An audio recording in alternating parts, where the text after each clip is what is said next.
Hola, nosotros somos Santi y Gaby. Y hoy les vamos a explicar de forma rápida y sencilla el experimento factorial 2 a la 3 que hicimos para nuestro curso. El objetivo fue ver cómo tres factores afectan la cantidad de aciertos al lanzar una pelota de tenis dentro de una caja. Y sí, eso significa que tiramos muchas veces la pelota. En un diseño factorial 2 a la 3 trabajamos con tres factores, cada uno con dos niveles, de nivel bajo negativo y nivel alto positivo.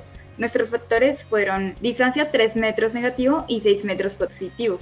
Pared tipo tablero, sin pared, negativo y con pared positivo. Jugador Santi, negativo y Gaby, positivo. Para cada combinación de estos tres factores genera un tratamiento. Como son 2 a la 3, tuvimos 8 combinaciones distintas.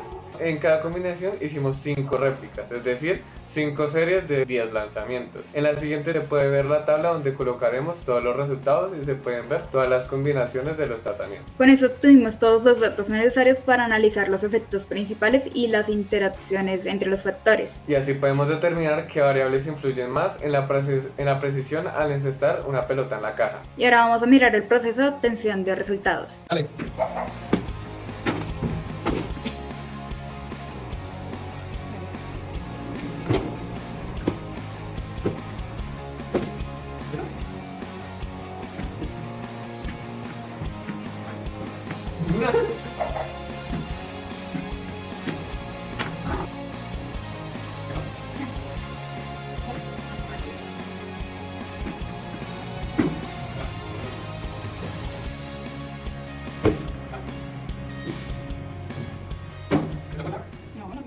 Esas son todas las hipótesis que evaluamos en el diseño factorial 2 a la 3. Cada factor y cada combinación tiene su hipótesis nula y su hipótesis alternativa. La primera hipótesis es sobre el operador, si Santi y yo tenemos el mismo desempeño o si hay diferencia entre nosotros. La segunda hipótesis es sobre la distancia, el lanzar desde 3 metros o desde 6 metros cambia o no cambia los aciertos. La tercera hipótesis es sobre la pared, si usar rebote o no usarlo afecta o no afecta el número de aciertos. La siguiente hipótesis revisa si la distancia afecta igual o a ambos operadores o si depende de quién lance. Luego está la hipótesis de operador con pared que pregunta si el efecto de la pared es igual para los dos o si cambia entre jugadores. Y también está la hipótesis de distancia con pared, si el efecto de la pared depende de cuántos metros estamos alejados. Finalmente, la hipótesis triple evalúa si la combinación de operador, distancia y pared produce un efecto diferente. Después de mirar estas hipótesis, estos son los resultados que obtuvimos después de hacer todo el experimento. Ahora vamos a revisar las pruebas de validez del modelo, para asegurarnos de que nuestro análisis de diseño factorial sí es confiable. Son 4 pruebas: normalidad, homogeneidad de varianza, linealidad e independencia. El gráfico QQ. Esta es la prueba de normalidad. Aquí lo que revisamos es si los residuos siguen más o menos una línea recta. Como ven, los puntos están bastante alineados, así que sí se cumple la normalidad. En la siguiente gráfica, en la parte de observado versus pronosticado, nos ayuda a ver si las varianzas son parecidas entre todos los tratamientos.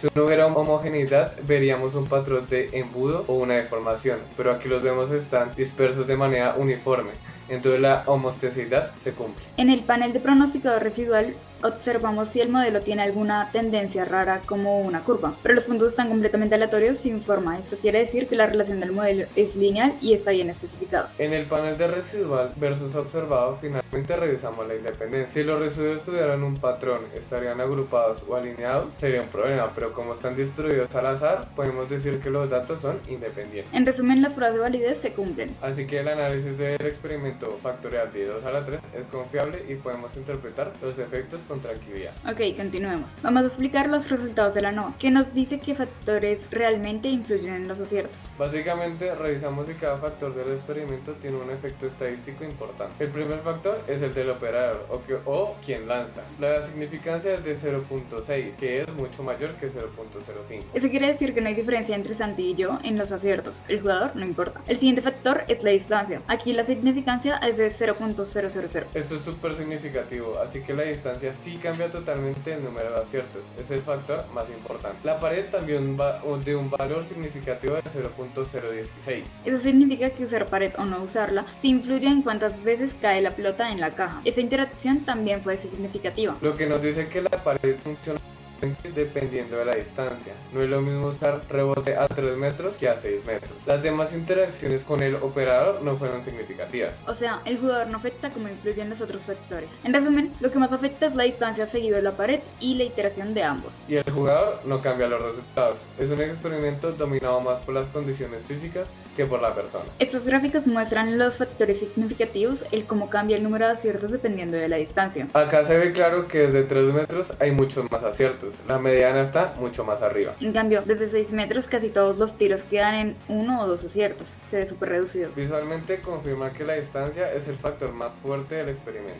Ahora en este gráfico vemos el efecto de usar pared o no. Con pared hay más variación. Algunos lanzamientos llegan hasta 10 aciertos, pero otros quedan bajos. Sin pared es más estable, pero con resultados más bajitos. Esto muestra que la pared sí genera un cambio significativo en los aciertos, tal como lo vimos en el ANOVA. Entonces gráficamente vemos lo mismo que en los resultados estadísticos. La distancia cambia muchísimo el rendimiento. Y la pared también influye, aunque de una forma más moderada. En conclusión, después del análisis revisamos cuáles hipótesis se aceptan y cuáles se rechazan. Primero, el operador. La hipótesis nula se acepta. En otras palabras, Santi y Gaby tenemos los mismos resultados, o sea, el jugador no cambia los aciertos. En cambio, para la distancia se rechaza la hipótesis nula. Eso significa que lanzar desde 3 metros o 6 metros sí hace la diferencia. Con la pared pasa lo mismo, también rechazamos la hipótesis nula, así que usar o no usar la pared se afecta a los resultados. Cuando miramos las iteraciones con el operador, operador por distancia y operador por pared, la hipótesis nula se aceptan. Eso quiere decir que la distancia y la pared afectan igual a los dos jugadores. En la interacción distancia por pared